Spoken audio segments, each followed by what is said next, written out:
Crisis Radio. This is Webster Tarpley speaking to you as usual from Washington, D.C. Now, the principal focus of world events remains the second wave of the world economic depression, which is now lashing the world.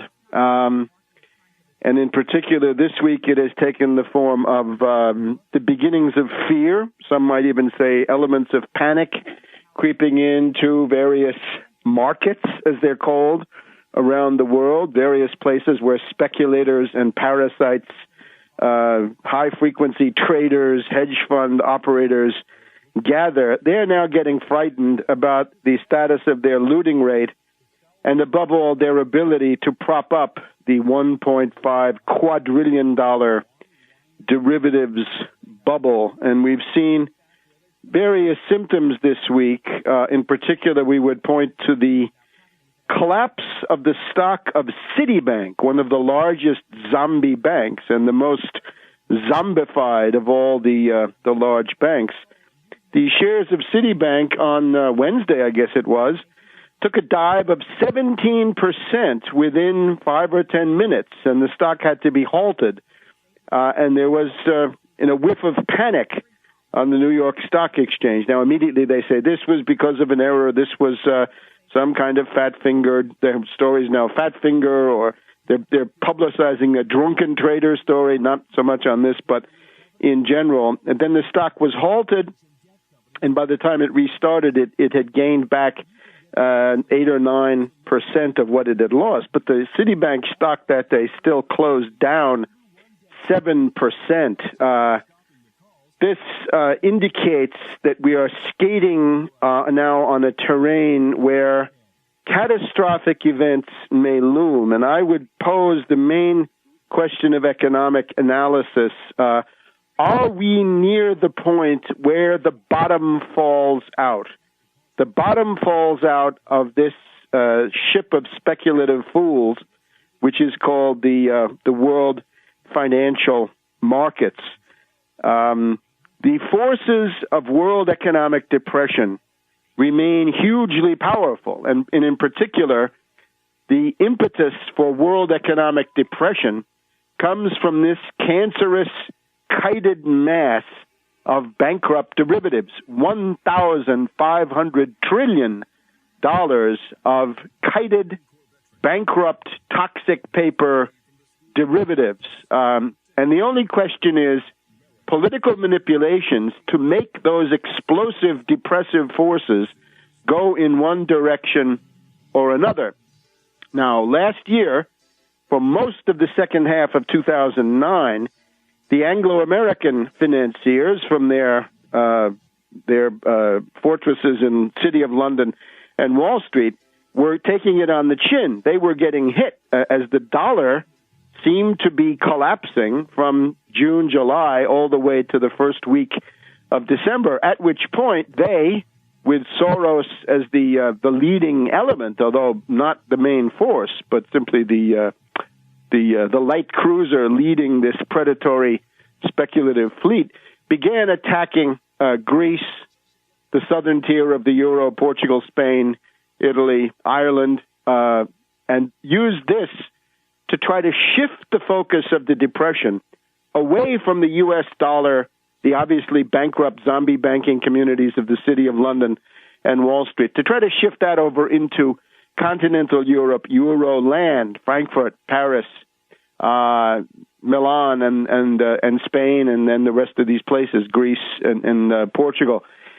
And now we've had 6 or 7 months where the main forces of the crisis, again, the bankruptcy, depressive forces, have been lashing Europe.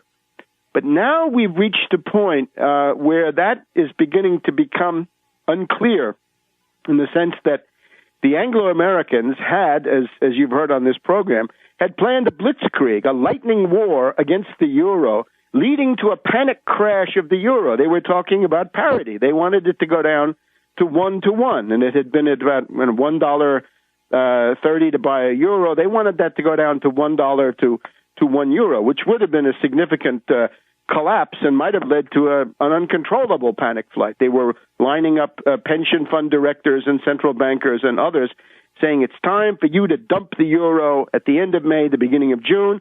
And when this didn't work, you saw the Financial Times coming out with stories. China is about to drop the euro. Turns out not to be true. Iran is about to drop the euro. Euro here, euro there. Italy about to go. Hungary about to go, which is not the euro. Nevertheless, this has not worked. The blitzkrieg has bogged down. And as the Germans found in the Soviet Union in October, November, December of 1941, there's nothing more dangerous than to be a part of a blitzkrieg that bogs down when you fall short of your objectives and the blitz does not blitz and the panic and the shock and awe doesn't quite make the goals that you wanted. You're left sitting out there in a very advanced and exposed position. So that seems to be the predicament of the Anglo-American financiers right now. Therefore, what happens next is somewhat uncertain. You can see world stock markets today, and this is now, we're recording on Friday, July 2nd, ahead of the holiday weekend. They're mixed. It's not clear which way it goes. However, we can say the following. Compared to the dollar, the euro is strengthening. Compared to the dollar, the yen has strengthened very significantly. Compared to the dollar, even the arch-bankrupt British pound, which is held up by nothing but pure speculation, is also up. So this would indicate dollar weakness. On the other hand, everybody is piling into U.S. Treasury bonds in order to seek safe haven in the storm. So you can see a kind of countervailing tendency. The currency goes down, but the Treasury bonds go up. How long can this last? Certainly not forever. If we look at the underlying economy, the unemployment report this morning, 150,000 U.S. jobs lost in the most recent reporting period. 650,000 people have dropped out of the workforce in despair. They were not caught up in the hope and change message from the faker in the White House. So even that meant that the unemployment rate went down from 9.7 to 9.5 official, and these are fake, massaged, cooked statistics. Nevertheless, it's not good. It's bad news. Ultimately, it's bad news politically for Obama. So the question is, when does all of this explosive force of bankruptcy and insolvency and the need to find loot to prop up this 1.5 quadrillion, it essentially requires that whole sectors of the world economy be thrown in to the meat grinder in order to produce the kind of income, the kind of short-term predatory looting that would be needed to prop up the Anglo-American derivatives bubble, because most of it is in the Anglo-American sector, although not all. We're looking at the Kerviel trial, right, with this Jérôme Kerviel of Société Générale, and you can see what kinds of speculative chicanery goes on also in Euroland.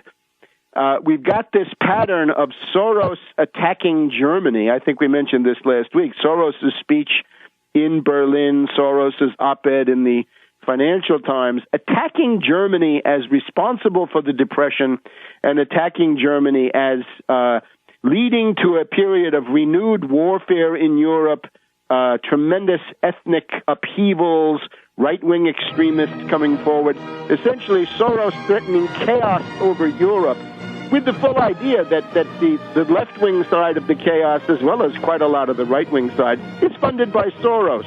And we'll get back to that in just a minute.